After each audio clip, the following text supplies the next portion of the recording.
Dalam denyut nadi bangsa ini, Pancasila bukan hanya sekedar kata-kata di dinding. Ia adalah napas kehidupan yang mengalir di setiap sudut kampus. Tempat di mana generasi muda belajar, bertumbuh, dan membentuk masa depan.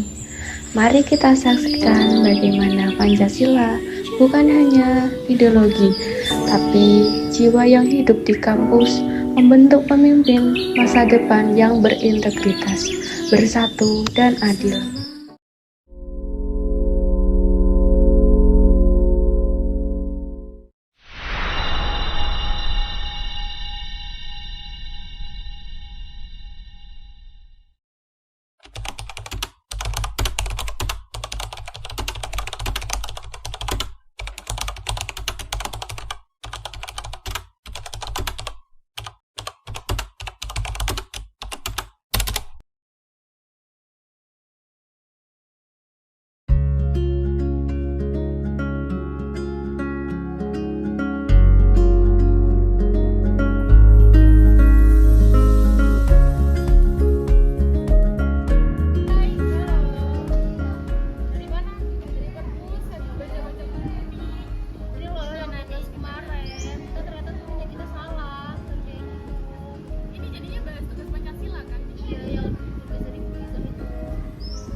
Kalau misal kita bikin videonya terapkan lima sila Pancasila gimana?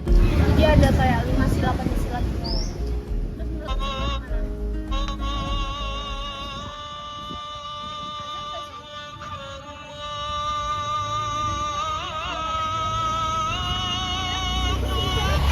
Kamu mau pergi sekarang?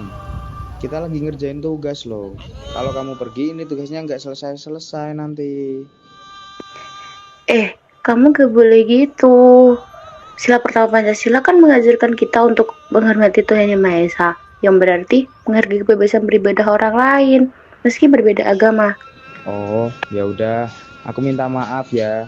Sekarang kamu sama yang lain bisa ibadah dulu. Tugasnya dikerjain nanti habis ibadah.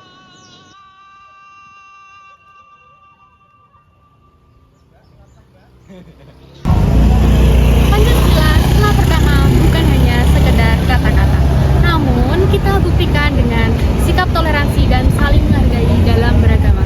Karena dengan keberagamaan kita sudah kuat dan bersatu.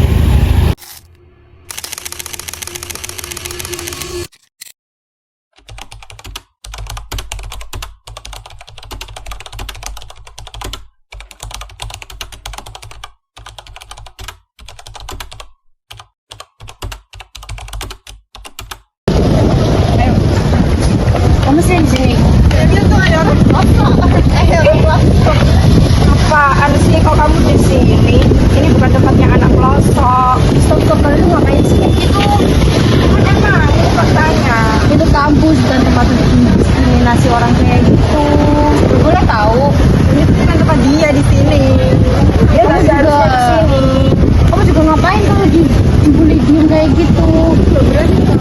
Enggak lah, enggak boleh kayak gitu, harus ngomong meskipun dia punya kuasa di sini. Dia harus tetap berani melawan gitu loh. Kamu juga minta maaf nggak? Enggak lah, buat apa kita mau sama anak tuh?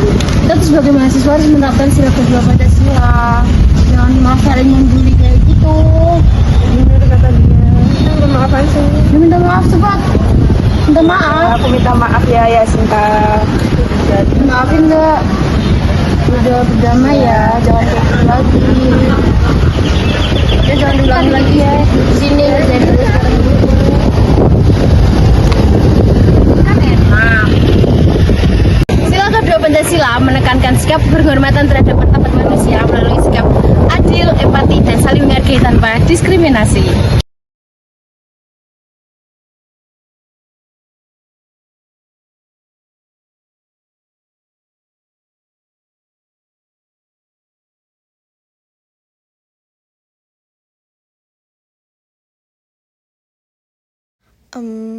Ini aku duduk di mana ya? Mana bangkunya tinggal satu aja. Apa aku gabung aja ya? Tapi kan beda prodi, nggak kenal juga. Nggak apa-apa deh, aku coba aja. Kak, boleh ikut duduk di sini nggak? Boleh, silakan. Kakaknya dari fakultas apa? Dari Feby.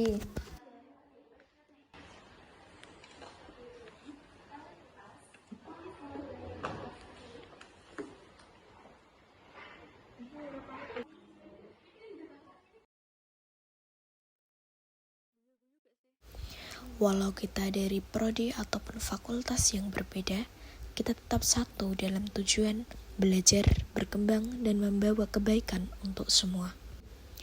Perbedaan bukanlah penghalang, justru penguat.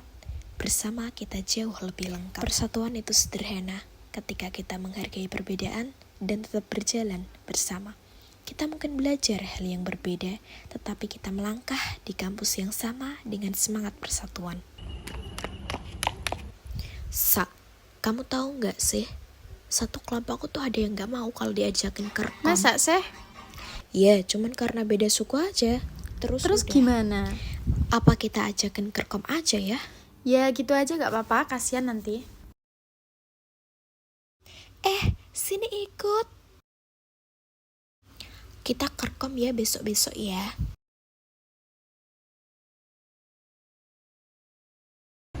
Indonesia merupakan salah satu negara terbesar di dunia yang memiliki beragam ribu pulau dengan berbagai macam suku dan budaya yang berbeda-beda. Namun hal tersebut tidak menjadikan negara kita terpecah belah. Dengan adanya hal tersebut, menjadikan negara kita kekuatan persatuan seperti Pancasila yang ketiga, yakni Persatuan Indonesia.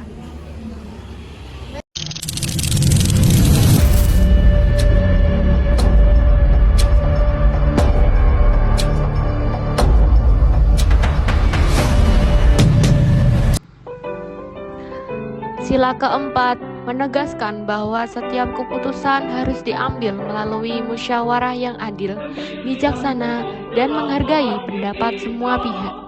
Setiap individu memiliki hak untuk menyampaikan pendapat serta kewajiban untuk mendengarkan dan menghargai pandangan orang lain. Sikap demokratis, kerjasama, dan tanggung jawab bersama menjadi dasar dalam mengutamakan kepentingan umum di atas kepentingan pribadi, sehingga tercipta keputusan yang dapat diterima dan bermanfaat bagi semua.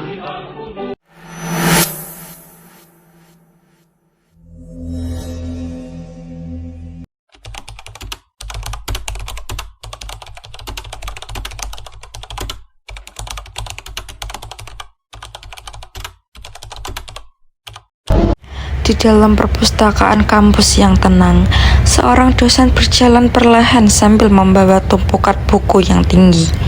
Langkahnya terlihat berat dan hampir goyah, hingga seorang mahasiswi yang melihat kondisi itu segera mendekat dengan tulus dan menawarkan bantuan, membuat beban sang dosen menjadi lebih ringan.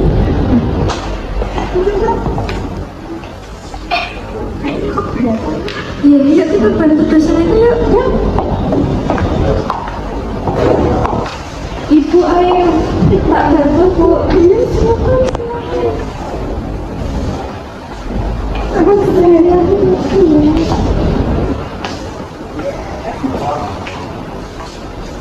Sila kelima Pancasila mengajarkan kita tentang keadilan sosial, bukan hanya tentang pembagian hak yang sama, tetapi juga tentang kepedulian terhadap sesama, tentang tidak membiarkan beban dipikul sendirian. Terima kasih ya, sama-sama. Sama-sama, Bu. Mama dulunya ya. Sederhana seperti membantu menata buku tersimpan makna besar dari keadilan sosial. Tidak ada yang merasa lebih tinggi, tidak ada yang merasa paling penting. Semua saling membantu, semua mendapat manfaat. Inilah wajah keadilan sosial di lingkungan kampus. Ketika kepedulian tumbuh, ketika kebersamaan hadir, dan ketika setiap orang rela berbagi tenaga demi kebaikan bersama. Itulah contoh penarikan sila kelima Pancasila. One is the loneliest number that